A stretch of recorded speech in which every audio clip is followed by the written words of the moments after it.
Hi, I'm Kaviraj from scoringtarget.com. In today's session, we are going to discuss a SSLC all subject and all medium model question paper by the department 2025. ಆತ್ಮೀಯ ವಿದ್ಯಾರ್ಥಿಗಳು ಇವತ್ತಿನ ತರಗತಿಯಲ್ಲಿ ನಾವು 2025ನೇ ಒಂದು ವರ್ಷದಲ್ಲಿ ಕರ್ನಾಟಕ ಶಾಲಾ ಪರೀಕ್ಷೆ ಮತ್ತು ಮೌಲ್ಯ ನಿರ್ಣಯ ಮಂಡಳಿಯವರು ಪ್ರಶ್ನೆ ಪತ್ರಿಕೆಗಳನ್ನ ಮಾದರಿ ಪ್ರಶ್ನೆ ಪತ್ರಿಕೆಯನ್ನು ತಮ್ಮ ವೆಬ್ಸೈಟಲ್ಲಿ ಈಗಾಗಲೇ ಬಿಟ್ಟಿದ್ದಾರೆ. ಸೊ ಆ ಮಾದರಿ ಪ್ರಶ್ನೆ ಪತ್ರಿಕೆಗಳನ್ನ ಯಾವ ಥರ ಡೌನ್ಲೋಡ್ ಮಾಡ್ಕೋಬೇಕು ಮತ್ತು ನಿಮಗೆ ಎಕ್ಸಾಮ್ಗೆ ಯಾವ ಥರ ಹೆಲ್ಪ್ ಆಗುತ್ತೆ ಅನ್ನೋದನ್ನು ಇವತ್ತು ನಾವು ವಿಡಿಯೋದಲ್ಲಿ ಕಲ್ತ್ಕೊಳ್ಳೋಣ. ಈಗಾಗಲೇ ನಿಮ್ಮ ಸ್ಕ್ರೀನ್ ಮೇಲೆ ತೋರಿಸ್ತಾ ಇದ್ದೀನಿ. ಇದು ಶಾಲಾ ಪರೀಕ್ಷೆ ಮತ್ತು ಮೌಲ್ಯ ನಿರ್ಣಯ ಮಂಡಳಿಯವರ ಒಂದು ಅಧಿಕೃತವಾದ ವೆಬ್ಸೈಟ್. ಇದು ಯಾವುದೇ ಬೇರೆ ಬೇರೆ ವೆಬ್ಸೈಟ್ನಿಂದ ನಾವು ಪ್ರಶ್ನೆ ಪತ್ರಿಕೆಗಳನ್ನ ಡೌನ್ಲೋಡ್ ಮಾಡ್ಕೊಳ್ಳೋದು ಬೇಡ. ಯಾಕಂದರೆ ಇದು ಅಥೆಂಟಿಕ್ ಆಗಿ ಡಿಪಾರ್ಟ್ಮೆಂಟ್ ಅವರು ಪಬ್ಲಿಷ್ ಮಾಡಿದಂಥ ಪ್ರಶ್ನೆ ಪತ್ರಿಕೆ ಇರುತ್ತೆ. ಈ ಪ್ರಶ್ನೆ ಪತ್ರಿಕೆಗಳಲ್ಲಿ ಎಲ್ಲ ವಿಷಯ ಕೊಟ್ಟಿದ್ದಾರೆ. ಇಲ್ಲಿ ನೋಡಿ, ಫಸ್ಟ್ ಲ್ಯಾಂಗ್ವೇಜ್ ಕನ್ನಡ ಇದೆ, second language first language Kannada, Telugu, Hindi, Marathi, Urdu, Sanskrit. ಆಮೇಲೆ ಸೆಕೆಂಡ್ ಲ್ಯಾಂಗ್ವೇಜಲ್ಲಿ ಇಂಗ್ಲೀಷ್ ಮೀಡಿಯಮ್ಲಿ NCERT ಇದೆ. Second language English, second language Kannada, second language third language Hindi ಇದೆ, ಸಂಸ್ಕೃತ ಇದೆ, ಕೊಂಕಣಿ ಇದೆ, ತೆಲುಗು, ಉರ್ದು. ಆಮೇಲೆ NSQF ಸಬ್ಜೆಕ್ಟ್ಗಳು ಏನಿವೆ ಆ ಸಬ್ಜೆಕ್ಟ್ ಆಟೋಮೊಬೈಲ್ ಆಗಿರ್ಬೋದು, ರಿಟೇಲ್ ಆಗಿರ್ಬೋದು, ಬ್ಯೂಟಿ ಆ್ಯಂಡ್ ವೆಲ್ನೆಸ್ ಆಗಿರ್ಬೋದು. ಆ ನಂತರ mathematics Kannada English medium, science Kannada ಹಾಗೂ ಇಂಗ್ಲೀಷ್ ಮೀಡಿಯಮ್. ಜಸ್ಟ್ ಏನು ಮಾಡ್ಕೋಬೇಕಂದ್ರೆ ಇಲ್ಲಿ ಪ್ರತಿಯೊಂದು ಸಬ್ಜೆಕ್ಟ್ದು ಎರಡೆರಡು ಪ್ರಶ್ನೆ ಪತ್ರಿಕೆಯನ್ನು ತಮಗೆ ಮಾದರಿಯಾಗಿ ಕೊಟ್ಟಿರ್ತಾರೆ. ನೋಡಿ, ಸೆಟ್ 1, ಸೆಟ್ 2, ಸೆಟ್ 1, ಸೆಟ್ 2 ಈ ಥರ ಕೊಟ್ಟಿದ್ದಾರೆ. ಸೊ ಸೆಟ್ 1 ಮತ್ತು ಸೆಟ್ 2 ಅಂದ್ರೇನು, ಒಂದೇ ವಿಷಯದ ಎರಡೆರಡು ಪ್ರಶ್ನೆ ಪತ್ರಿಕೆಯನ್ನು ಕೊಟ್ಟಿದ್ದಾರೆ.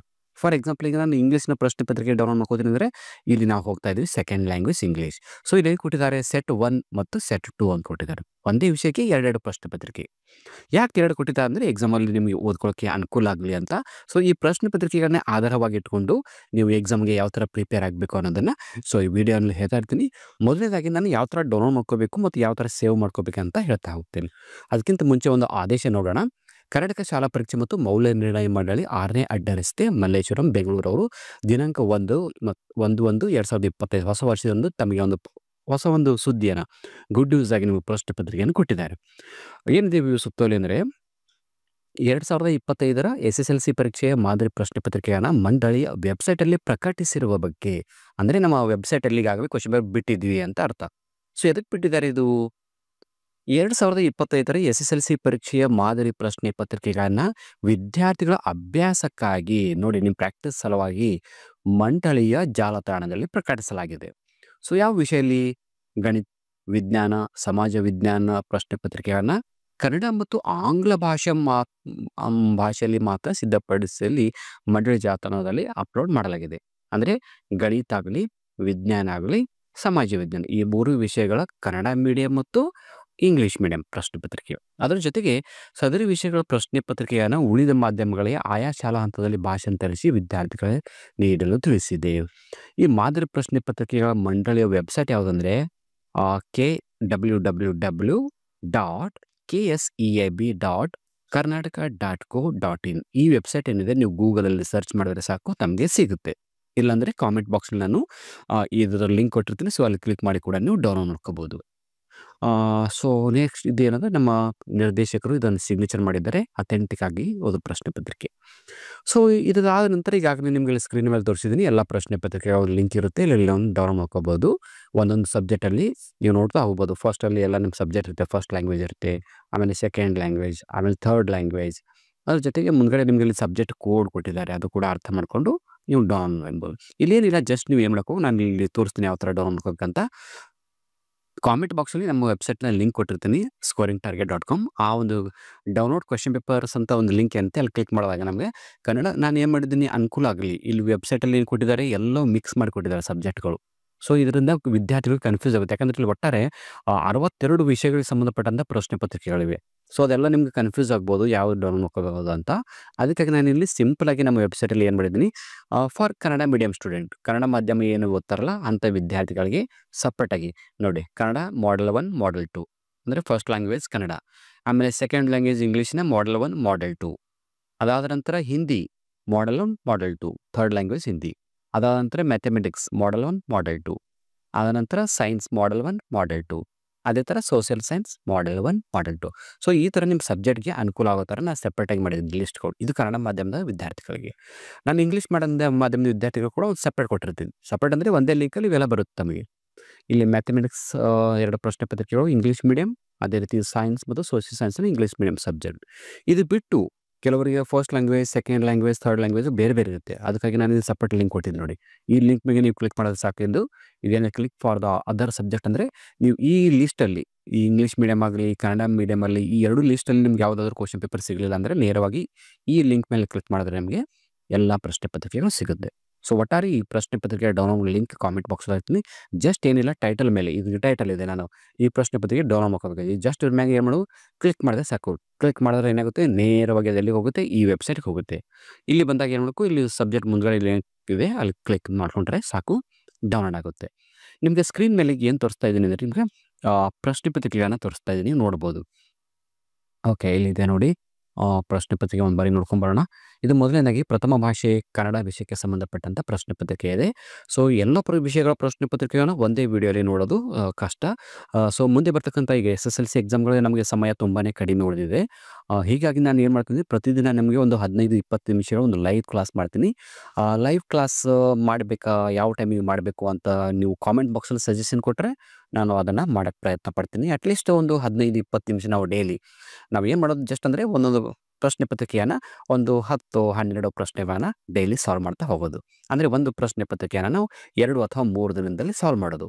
ಈ ಥರ ನಾವು ಯಾಕಂದರೆ 80 ಅಂಕದ ಎಲ್ಲ ಪ್ರಶ್ನೆ ಪತ್ರಿಕೆಯನ್ನು ಒಂದೇ ವಿಡಿಯೋಲಿ ಸಾಲ್ವ್ ಮಾಡೋಕ್ಕೆ ತುಂಬಾ ಕಷ್ಟ ಆಗುತ್ತೆ ಮತ್ತು ನಿಮಗೆ ಅಷ್ಟೆಲ್ಲ ನೋಡೋಕೆ ಕೂಡ ನಿಮಗೂ ಕೂಡ ಬರ್ಡನ್ ಅನಿಸುತ್ತೆ. ಸೊ ನಾನು ಡೈಲಿ ಒಂದು 20 ಮಾರ್ಕ್ಸಿಂದು ಅಥವಾ 25 ಮಾರ್ಕ್ಸಿಂದು ಸಾಲ್ವ್ ಮಾಡ್ತಾ ಹೋಗೋಣ. ಈ ಥರ ಮಾಡ್ತಾ ಹೋದರೆ ತಮಗೂ ಕೂಡ ಪ್ರಾಕ್ಟೀಸ್ ಆಗುತ್ತೆ. ಇದು ಪ್ರಥಮ ಭಾಷೆ ಕನ್ನಡ ವಿಷಯಕ್ಕೆ ಸಂಬಂಧಪಟ್ಟಂಥ ಮಾದರಿ ಪ್ರಶ್ನೆ ಪತ್ರಿಕೆ ಇದೆ. ಇಲ್ಲಿ ವಿಷಯದ ಸಂಕೇತ ಇದೆ. ಎಷ್ಟು ನಿಮಿಷ ನಿಮಗೆ ಸಮಯ ಅಂದರೆ 3 ಗಂಟೆ 15 ನಿಮಿಷ ಬರೆಯೋಕ್ಕೆ ಇರುತ್ತೆ. ಫಸ್ಟ್ ಲ್ಯಾಂಗ್ವೇಜ್ ಕನ್ನಡ ಇರೋದ್ರಿಂದ ಇದು 100 ಅಂಕದ ಪ್ರಶ್ನೆ ಪತ್ರಿಕೆ ಇರ್ತಕ್ಕಂಥದ್ದು. ಇಲ್ಲಿ ಪರೀಕ್ಷಾರ್ಥಿಗಳಿಗೆ ಸಾಮಾನ್ಯ ಸೂಚನೆಗಳಂತ ಕೊಟ್ರ. ಅಂದರೆ ನಿಮ್ಮ ಎಕ್ಸಾಮ್ಗೆ ಹೋಗೋಕ್ಕಿಂತ ಮುಂಚೆ ನಿಮಗೆ ಏನು ಸೂಚನೆಗಳು, ಈ ಪ್ರಶ್ನೆ ಪತ್ರಿಕೆಯಲ್ಲಿ ಒಟ್ಟು 45 ಪ್ರಶ್ನೆಗಳಿವೆ. ಇನ್ನು ಕೊಟ್ಟಿರುವ ಸೂಚನೆಗಳನ್ನು ಪಾಲಿಸಿ. ಇನ್ನು ಬಲಭಾಗದಲ್ಲಿ ಕೊಟ್ಟಿರುವ ಅಂಕಿಗಳು ಪ್ರಶ್ನೆಗಳಿರುವ ಪೂರ್ಣ ಅಂಕವನ್ನು ಸೂಚಿಸುತ್ತದೆ. ಅಂದರೆ ಕ್ವಶನ್ ಪೇಪರ್ಗೆ ಒಂದು ಬಲಭಾಗದಲ್ಲಿ ಕೊಟ್ಟಿರ್ತಾರಲ್ಲ, ಈ ಸೈಡಲ್ಲಿ ಕೊಟ್ಟಿದ್ದ ಮಾರ್ಕ್ಸ್ಗಳು ಎಷ್ಟಿವೆ ಅಂತ ಕೊಟ್ಟಿರ್ತಾರೆ. ಆಮೇಲೆ ಪ್ರಶ್ನೆ ಪತ್ರಿಕೆ ಓದಕ್ಕೂ ನಿಮಗೆ 15 ನಿಮಿಷ ಟೈಮ್ ಇರುತ್ತೆ. ಫಾರ್ ಎಕ್ಸಾಂಪಲ್ ಈಗ ಹೇಳಿದೆ ನೋಡಿ, ಇಲ್ಲಿ 3 ಗಂಟೆ 15 ನಿಮಿಷ ಏನಿದೆ, 3 ಗಂಟೆ ನಿಮಗೆ ಪ್ರಶ್ನೆ ಪತ್ರಿಕೆ ಬಿಡಿಸಿಕ್ಕಿರುತ್ತೆ, 15 ನಿಮಿಷ ನಿಮಗೆ ಕ್ವಶನ್ ಪೇಪರ್ ಬಿಫೋರ್ ಆಗಿ ಕೊಟ್ಟಿರ್ತಾರೆ. ಇದು ನಿಮಗೆ ಓದ್ಕೊಳ್ಳೋಕ್ಕೆ ಅನುಕೂಲ ಆಗುತ್ತೆ. ಈ ಸೂಚನೆ ಆದ ನಂತರ ಇಲ್ಲಿಂದ ಪ್ರಶ್ನೆ ಪತ್ರಿಕೆಗಳು ಸ್ಟಾರ್ಟ್ ಆಗುತ್ತೆ. ನೀವು ನೋಡ್ತಾ ಹೋಗ್ಬೋದು. ಮೊದಲ 6 ಪ್ರಶ್ನೆಗಳು ಮಲ್ಟಿಪಲ್ ಚಾಯ್ಸ್ ಕ್ವಶನ್ಸ್ ಇವೆ. ಕನ್ನಡ ವರ್ಣಮಾಲೆಯ ವರ್ಗದ ಪಂಚಮಾಕ್ಷರಗಳು ಯಾವುದು ಅಂತ ಕೇಳಿದ್ದಾರೆ. ಎ ಅಲ್ಪ ಪ್ರಾಣಾಕ್ಷರ, ಬಿ ಮಹಾಪ್ರಾಣಾಕ್ಷರ, ಸಿ ಅನುನಾಸಿಕ, ಡಿ ಯೋಗವಾಹಕಗಳು. ಸೊ ಈ ಥರ ನೀವು ಇಡೀ ಪ್ರಶ್ನೆ ಪತ್ರಿಕೆನ ನೋಡ್ತಾ ಹೋಗಿ. ನನಗೆ ನೆಕ್ಸ್ಟ್ ಅಲ್ಲಿ ಇಂಗ್ಲೀಷ್ನ ಸೆಕೆಂಡ್ ಲ್ಯಾಂಗ್ವೇಜ್ ಇಂಗ್ಲೀಷ್ನ ಒಂದು ಪ್ರಶ್ನೆ ಪತ್ರಿಕೆ ತೋರಿಸ್ತಿದ್ದೆ, ದ್ವಿತೀಯ ಭಾಷೆ ಇಂಗ್ಲೀಷ್. ಸೊ ಇಂಗ್ಲೀಷ್ ವಿಷಯಕ್ಕೆ ಸಂಬಂಧಪಟ್ಟಂತೆ 3 ಗಂಟೆ ಸಮಯ ಮಾತ್ರ ಇರುತ್ತೆ ನೋಡಿ. ಕನ್ನಡ ಪ್ರಥಮ ಭಾಷೆ ಕನ್ನಡ, ಗಣಿತ, ವಿಜ್ಞಾನ ಮತ್ತು ಸಮಾಜ ವಿಜ್ಞಾನಗಳಿಗೆ 3 ಗಂಟೆ 15 ನಿಮಿಷ ಇರುತ್ತೆ. ಇಲ್ಲಿ ನೋಡಬಹುದು, ನಾನು ಕನ್ನಡದಾಗ ಯಾರು ನಿಮ್ಗೆ ತೋರಿಸಿದ್ದೀನಿ ಎಷ್ಟಿತ್ತು ನೋಡಿ, ಇಲ್ಲಿ 3 ಗಂಟೆ 15 ನಿಮಿಷ. ಬಟ್ ಇಂಗ್ಲೀಷ್ ಮತ್ತು ಹಿಂದಿಗೆ ಏನಿರುತ್ತೆ ಕೇವಲ 3 ನಿಮಿಷ ಇರುತ್ತೆ. ಈ 3 ನಿಮಿಷದಲ್ಲೇ ನಿಮ್ಮ ಪ್ರಶ್ನೆ ಪತ್ರಿಕೆ ಬಿಡಿಸೋದು ಮತ್ತು ಓದೋದು ಇರುತ್ತೆ. ಇಂಗ್ಲೀಷ್ನ ಸೂಚನೆಗಳು ಈಗಾಗಲೇ ನಾನು ಕನ್ನಡದಾಗ ಏನು ಇನ್ಸ್ಟ್ರಕ್ಷನ್ಸ್ ಓದಿದ್ನೋ, ಇಲ್ಲಿ ಇಂಗ್ಲೀಷ್ದಾಗ ಇಲ್ಲಿ ಒಂದೇನು ಚೇಂಜ್ ಅಂದರೆ, ಇಂಗ್ಲೀಷ್ ಸಬ್ಜೆಕ್ಟಲ್ಲಿ ಕೇವಲ 38 ಪ್ರಶ್ನೆ ಇರುತ್ತೆ. ಬಟ್ ಫಸ್ಟ್ ಲ್ಯಾಂಗ್ವೇಜ್ ಕನ್ನಡದಲ್ಲಿ ಎಷ್ಟಿರುತ್ತೆ, 45 ಪ್ರಶ್ನೆ ಇರುತ್ತೆ. ಇಷ್ಟು ವ್ಯತ್ಯಾಸ. ಉಳಿದೆಲ್ಲ ಸೂಚನೆಗಳು ಸೇಮ್ ಇವೆ. ಇಲ್ಲಿ ಮೊದಲ 4 ಪ್ರಶ್ನೆಗಳು ಮಲ್ಟಿಪಲ್ ಚಾಯ್ಸ್ ಕ್ವಶನ್ಸ್ ಇವೆ. ಸೊ ಇದೆಲ್ಲ ಕ್ವಶನ್ ಪೇಪರ್ ಏನು, ಯಾವ ಥರ ಸಾಲ್ವ್ ಮಾಡಬೇಕು ಅನ್ನೋದು ನಾನು ನೆಕ್ಸ್ಟ್ ವಿಡಿಯೋಲಿ ಈ ಪ್ರಶ್ನೆ ಪತ್ರಿಕೆಯನ್ನು ಸ್ವಲ್ಪ ಸಾಲ್ವ್ ಮಾಡ್ತಾ ಹೋಗ್ತೀನಿ. ಇದಾದ ನಂತರ ನಾವು ತೃತೀಯ ಭಾಷೆ ಹಿಂದಿಗೆ ಸಂಬಂಧಪಟ್ಟಂಥ ಒಂದು ಪ್ರಶ್ನೆ ಪತ್ರಿಕೆಯನ್ನು ತೋರಿಸ್ತಾ ಇದ್ದೀನಿ ಸ್ಕ್ರೀನ್ ಮೇಲೆ. ಇದರ ವಿಷಯ ಸಂಕೇತ 61H. ಇದು 80 ಅಂಕದ ಪ್ರಶ್ನೆ ಮತ್ತು 3 ಗಂಟೆ ಸಮಯ. ಈಗಾಗಲೇ ಹೇಳಿದ್ದೀನಿ, ದ್ವಿತೀಯ ಭಾಷೆ ಇಂಗ್ಲೀಷ್ ಮತ್ತು ತೃತೀಯ ಭಾಷೆ ಸಬ್ಜೆಕ್ಟ್ ಏನಿರುತ್ತೆ ಅದಕ್ಕೆ 3 ಗಂಟೆ ಮಾತ್ರ ಇರುತ್ತೆ. ಇನ್ನು ಸೂಚನೆಗಳು ಸೇಮ್ ಇದೆ, ಎಲ್ಲನೂ ಇಂಗ್ಲೀಷ್ ಮತ್ತು ಹಿಂದಿಗೆ ಸಂಬಂಧಪಟ್ಟಂತೆ 32 ಪ್ರಶ್ನೆಗಳು ಒಟ್ಟಿರುತ್ತೆ. ಸೊ ಮೊದಲ ಪ್ರಶ್ನೆ ಪತ್ರಿಕೆ ಏನಿದೆ ಕಂಪ್ಲೀಟ್ ಆಗಿ ಎಲ್ಲ 8 ಮಲ್ಟಿಪಲ್ ಚಾಯ್ಸ್ ಕ್ವಶನ್ಸ್ ಇವೆ. ಆಮೇಲೆ 1 ಅಂಕದ ಪ್ರಶ್ನೆಗಳು, 2 ಅಂಕದ ಪ್ರಶ್ನೆಗಳು, 3, 4, 5. ಸೊ ಈ ಥರ ಇರುತ್ತೆ. ನೀವು ಡೀಟೇಲ್ ಆಗಿ ಡೌನ್ಲೋಡ್ ಮಾಡ್ಕೊಂಡು ಅವುಗಳನ್ನು ಓದ್ಕೋಬೋದು. ಆಮೇಲೆ ಮ್ಯಾಥಮೆಟಿಕ್ಸ್ ವಿಷಯಕ್ಕೆ ಸಂಬಂಧಪಟ್ಟಂತೆ ಕನ್ನಡ ಮೀಡಿಯಂ ಪ್ರಶ್ನೆ ಪತ್ರಿಕೆ ಇದು. ಇದಕ್ಕೆ ನಮಗೆ ಇದು ಕೂಡ 3 ಗಂಟೆ 15 ನಿಮಿಷ ಇರುತ್ತೆ. ಇಲ್ಲಿ ಪ್ರಶ್ನೆಗಳು 38 ಇರುತ್ತೆ. ನಾವು ನೋಡ್ತಾ ಹೋಗ್ಬೋದು. ಇದ್ರ ಜೊತೆಗಿನ ಸೂಚನೆಗಳು ಕೂಡ ಎಲ್ಲ ಸೇಮ್ ಆಗಿರುತ್ತೆ, ಯಾವುದೇ ವ್ಯತ್ಯಾಸ ಇಲ್ಲ. ಪ್ರಶ್ನೆ ಪತ್ರಿಕೆಯಲ್ಲಿ ಇರ್ತಕ್ಕಂಥ ಪ್ರಶ್ನೆಗಳು ಮಾತ್ರ ನಿಮಗೆ ಡೀಟೇಲ್ ಆಗಿ ಆಪ್ಷನ್ಸ್ ಇರುತ್ತೆ. ಫಸ್ಟ್ 8 ಪ್ರಶ್ನೆಗಳು, ಇವುಗಳನ್ನ ನೀವು ಡೌನ್ಲೋಡ್ ಮಾಡ್ತಾ ಕೂಡ ಓದ್ಕೋಬೋದು. ಆ ನಂತರ ಈಗ ನಾವು ಸೈನ್ಸ್‌ನ ಒಂದು ಕನ್ನಡ ಮಾಧ್ಯಮ ಪ್ರಶ್ನೆ ಪತ್ರಿಕೆ. ಸೈನ್ಸಲ್ಲಿ ಬರ್ತಕ್ಕಂಥ ಫಿಸಿಕ್ಸು, ಕೆಮಿಸ್ಟ್ರಿ ಮತ್ತು ಬಯಾಲಜಿ. ಅಂದರೆ ಭೌತ ವಿಜ್ಞಾನ, ರಸಾಯನ ವಿಜ್ಞಾನ ಮತ್ತು ಜೀವ ವಿಜ್ಞಾನ. ಇದಕ್ಕೆ ಈ ಒಂದು ಸೈನ್ಸ್ ವಿಷಯಕ್ಕೆ 3 ಗಂಟೆ 15 ನಿಮಿಷ ಇರುತ್ತೆ. 80 ಅಂಕದ ಪ್ರಶ್ನೆ ಪತ್ರಿಕೆ. ಇಲ್ಲಿ ನಿಮಗೇನು ಒಂದು ಸೆಕ್ಷನ್ ಇರೋ ಸೂಚನೆಗಳಲ್ಲಿ ಒಂದು ಹೊಸ ಸೂಚನೆ ಏನಂದ್ರೆ ಇಲ್ಲಿ, ಈ ಪ್ರಶ್ನೆ ಪತ್ರಿಕೆಯಲ್ಲಿ ಭಾಗ ಎ ಭೌತ ವಿಜ್ಞಾನ, ಭಾಗ ಬಿ ರಸಾಯನ ವಿಜ್ಞಾನ, ಭಾಗ ಸಿ ಅಂದರೆ ಜೀವ ವಿಜ್ಞಾನ. ಸೊ ಈ ಥರ ನಿಮಗೆ ಡಿವೈಡ್ ಮಾಡಿಕೊಟ್ಟಿರ್ತಾರೆ. ಯಾಕೆ ಈ ಥರ 3 ಡಿವೈಡ್ ಅಂದರೆ ಇಲ್ಲಿ ಸೈನ್ಸಲ್ಲಿ 3 ಪಾರ್ಟ್ ಬರುತ್ತಲ್ಲ, ಹೀಗಾಗಿ ಪ್ರಶ್ನೆ ಪತ್ರಿಕೆ ಕೂಡ 3 ಪಾರ್ಟ್ ಒಂದೇ ಪ್ರಶ್ನೆ ಪತ್ರಿಕೆಯಲ್ಲಿ ಸಪ್ರೇಟ್ ಮಾಡಿರ್ತಾರೆ. ಫಾರ್ ಎಕ್ಸಾಂಪಲ್ ಇಲ್ಲಿ ನೋಡಿ, ಮೊದಲನೇ ಒಂದು ಭಾಗದಲ್ಲಿ ಏನಿದೆ, ಈ ಭಾಗ ಎ ಭೌತ ವಿಜ್ಞಾನ, ಫಿಸಿಕ್ಸ್ಗೆ ಸಂಬಂಧಪಟ್ಟಂಥ ಪ್ರಶ್ನೆ ಇರುತ್ತೆ. ಸೊ ಇಲ್ಲಿ ಇದೆಲ್ಲ ಪ್ರಶ್ನೆ ಪತ್ರಿಕೆ ಇದಾದ ನಂತರ ನೆಕ್ಸ್ಟ್ ಇದೇ ಪ್ರಶ್ನೆ ಪತ್ರಿಕೆಯಲ್ಲಿ ನೆಕ್ಸ್ಟ್ ನಿಮಗೆ ಪಾರ್ಟ್ ಏನಿರುತ್ತೆ, ನೆಕ್ಸ್ಟ್ ಪಾರ್ಟ್ ಯಾವುದು, ರಸಾಯನ ವಿಜ್ಞಾನ, ಅದು ಭಾಗ ಬಿ ಯಲ್ಲಿ ಕೇಳ್ತಾರೆ. ಇದಿಷ್ಟೇ ಚೇಂಜಸ್. ಇದಾದ ನಂತರ ಇದು ಕೂಡ ಇದು ನಾವು ಕನ್ನಡ ಮಾಧ್ಯಮ ಯಾವ ಥರ ಇದೆ, ಇಂಗ್ಲೀಷ್ ಮಾಧ್ಯಮ ಕೂಡ ಇದೇ ಸೇಮ್ ಇರುತ್ತೆ. ಆಮೇಲೆ ಸೋಷಿಯಲ್ ಸೈನ್ಸ್, ಇದು ಸೋಷಿಯಲ್ ಸೈನ್ಸ್ನ ಒಂದು ಕನ್ನಡ ಮಾಧ್ಯಮ ಪ್ರಶ್ನೆ ಪತ್ರಿಕೆ ತೋರಿಸ್ತಾ ಇದ್ದೀನಿ. 85K. ಇದು ಕೂಡ ನಿಮಗೆ 3 ಗಂಟೆ 15 ನಿಮಿಷ ಇರುತ್ತೆ. ಇಲ್ಲಿ ಸೂಚನೆಗಳಲ್ಲಿ ಯಾವುದೇ ವ್ಯತ್ಯಾಸ ಇಲ್ಲ, ಎಲ್ಲ ಸೇಮ್ ಇದೆ. ಇಲ್ಲಿ ಮೊದಲು 8 ಪ್ರಶ್ನೆಗಳು ಮಲ್ಟಿಪಲ್ ಚಾಯ್ಸ್ ಕ್ವಶನ್ಸ್ ಇರುತ್ತೆ. ಇನ್ನು ಮ್ಯಾಥ್ಸ್ನ ಇಂಗ್ಲೀಷ್ ಮೀಡಿಯಂ ಪ್ರಶ್ನೆ ಪತ್ರಿಕೆ ನೋಡಿ, ಅದು ಇಂಗ್ಲೀಷ್ ಮೀಡಿಯಂ ಪ್ರಶ್ನೆ ಪತ್ರಿಕೆ ಇದೆ. ಮ್ಯಾಥಮೆಟಿಕ್ಸ್, ಇಲ್ಲೆಲ್ಲ ಸೂಚನೆಗಳು ಟೈಮು ಏನಿರುತ್ತೆ, ಕನ್ನಡ ಮಾಧ್ಯಮ ಮತ್ತು ಇಂಗ್ಲೀಷ್ ಮಾಧ್ಯಮಕ್ಕೆ ಯಾವುದೇ ವ್ಯತ್ಯಾಸ ಇರಲ್ಲ. ಜಸ್ಟ್ ಇದು ಸಬ್ಜೆಕ್ಟ್ ಮಾತ್ರ, ಮೀಡಿಯಂ ಮಾತ್ರ ಚೇಂಜ್ ಇರುತ್ತೆ. ಇದಾದ ನಂತರ ಸೈನ್ಸ್ ನಾವು ಕನ್ನಡ ಮಾತ್ರ ಮಾಧ್ಯಮ ನೋಡಿದ್ದೀವಿ. ಇದು ಇಂಗ್ಲೀಷ್ ಮೀಡಿಯಂ ನಾನು ತೋರಿಸ್ತಾ ಇದ್ದೀನಿ ಈಗ. ಇದು ಇಂಗ್ಲೀಷ್ ಮೀಡಿಯಂನ ಪ್ರಶ್ನೆ ಪತ್ರಿಕೆ. ಆ ಇಂಗ್ಲೀಷ್ ಮೀಡಿಯಮಲ್ಲಿ ಕೂಡ ಸೇಮ್ ಸೂಚನೆಗಳಿರುತ್ತೆ. ಪ್ರಶ್ನೆಗಳು ಕನ್ನಡದಲ್ಲಿರ್ತಕ್ಕಂಥ ಪ್ರಶ್ನೆಗಳನ್ನೇ ಇಲ್ಲಿ ಇಂಗ್ಲೀಷ್ನಲ್ಲಿ ಟ್ರಾನ್ಸ್ಲೇಟ್ ಮಾಡಿ ಕೊಟ್ಟಿರ್ತಾರೆ. The centre of spherical mirror is ಅಂತ ಕೇಳಿದ್ದಾರೆ. ಸೊ ನಾವು ಪ್ರಶ್ನೆಗಳನ್ನ ನೋಡ್ತಾ ಹೋಗ್ಬೋದು. ನೆಕ್ಸ್ಟ್ ಈಗ ನಾವು ಸೋಷಿಯಲ್ ಸೈನ್ಸ್ನ ಒಂದು ಇಂಗ್ಲೀಷ್ ಮಾಧ್ಯಮ ಪ್ರಶ್ನೆ ಪತ್ರಿಕೆಯನ್ನು ನೋಡಬೇಕು. ಇದು ಸೋಷಿಯಲ್ ಸೈನ್ಸ್ನ ಇಂಗ್ಲೀಷ್ ಮೀಡಿಯಂ ಪ್ರಶ್ನೆ ಪತ್ರಿಕೆ. ಸೊ ಸೂಚನೆಗಳೆಲ್ಲ ಸೇಮ್ ಇರುತ್ತೆ. ಪ್ರಶ್ನೆಗಳು ನೋಡ್ತಾ ಹೋಗ್ಬೋದು. ಮೊದಲ 8 ಪ್ರಶ್ನೆಗಳೇನಿವೆ ಮಲ್ಟಿಪಲ್ ಚಾಯ್ಸ್ ಕ್ವಶನ್ಸ್ ಇವೆ. ಸೊ ಒಂದು ಬಾರಿ ನಿಮಗೆ ಶಾರ್ಟಾಗಿ ಹೇಳ್ತೀನಿ ಯಾವ ಥರ ಪ್ರಶ್ನೆ ಪತ್ರಿಕೆಯನ್ನು ಡೌನ್ಲೋಡ್ ಮಾಡ್ಕೋಬೇಕು. ಈ ನಮ್ಮ ಯೂಟ್ಯೂಬ್ ವಿಡಿಯೋನ ಕಾಮೆಂಟ್ ಬಾಕ್ಸಲ್ಲಿ ಹೋಗಿ ಮೊದಲ ಒಂದು ಲಿಂಕ್ ಏನಿರುತ್ತೆ ಅಲ್ಲ, ಅಲ್ಲಿ ಡೌನ್ಲೋಡ್ ಮಾಡೆಲ್ ಕ್ವೆಶ್ಚನ್ ಪೇಪರ್ಸ್ 2025 ಅಂತ ಏನಿದೆ, ಅದರ ಲಿಂಕನ್ನು ಕ್ಲಿಕ್ ಮಾಡಿ. ಸೊ ಅಲ್ಲಿ ಕ್ಲಿಕ್ ಮಾಡಿದಾಗ ನಮ್ಮ ವೆಬ್ಸೈಟ್ಗೆ ಬರುತ್ತೆ scoringtarget.com. ಅಲ್ಲಿಂದ ನೀವು ಏನು ಮಾಡಬೇಕಂದ್ರೆ ಈ ಥರ ನಿಮ್ಗೆ ಸ್ಕ್ರೀನ್ ಕಾಣುತ್ತೆ. ಪ್ರಾರಂಭದಲ್ಲಿ ಇಲ್ಲೆಲ್ಲ ನಿಮ್ಗೆ ಬರೆದು ಕಾಣುತ್ತೆ ಇಲ್ಲೆಲ್ಲ. ಅಂದರೆ ಇದೆಲ್ಲ ಇಂಟ್ರಡಕ್ಷನ್ ಇರುತ್ತೆ. ಇದು ಇಂಟ್ರಡಕ್ಷನ್ ಆದ ನಂತರ ಏನಿರುತ್ತೆ, ನಿಮಗೆ click to download question paper ಅಂತ ಇರುತ್ತೆ. ಸೊ ಈ ಕ್ವೆಶ್ಚನ್ ಪೇಪರ್ ಡೌನ್ಲೋಡ್ ಮಾಡಿರಿ ಅಂತ ಏನು ಕ್ಲಿಕ್ ಇದೆ, ಇದ್ರ ಮೇಲೆ ನೀವು ಕ್ಲಿಕ್ ಮಾಡಬೇಕು.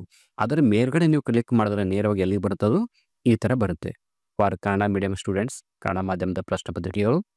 ಅದಾದ ನಂತರ ಇಲ್ಲೆಲ್ಲ ನಮ್ಮ ಸಬ್ಜೆಕ್ಟ್ ಇರುತ್ತೆ. ಇದಾದ ನಂತರ ಇಂಗ್ಲೀಷ್ ಮೀಡಿಯಮ್ನ ವಿಷಯಗಳು. ಸೊ ಇದನ್ನು ಡೌನ್ ಮಾಡ್ಕೊಳ್ಳಿ. ಇದಾದ ನಂತರ ಇಲ್ಲಿ ಅದರ ಸಬ್ಜೆಕ್ಟ್ ಇದೆ, ಅಂದರೆ ಇದರಲ್ಲಿ ಯಾವ ಇದಿಲ್ಲ ಅವಳ ಮೇಲೆ ಕ್ಲಿಕ್ ಮಾಡಿ. ಇಲ್ಲಿ ಕ್ಲಿಕ್ ಮಾಡಿದಾಗ ಏನಾಗುತ್ತೆ ಅಂದರೆ ಈ ವೆಬ್ಸೈಟ್ಗೆ ಹೋಗುತ್ತೆ, ನಮ್ಮ KSEAB ವೆಬ್ಸೈಟ್ನ ಹೋಗುತ್ತೆ. ಇಲ್ಲಿ ನೀವು ಎಲ್ಲ ಮಿಕ್ಸ್ ಇರುತ್ತೆ ಸಬ್ಜೆಕ್ಟ್ಗಳು.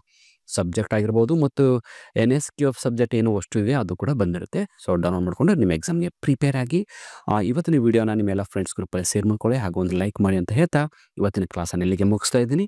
So thank you all for watching the video. If you like the video, subscribe to our channel to get more videos. Thank you all.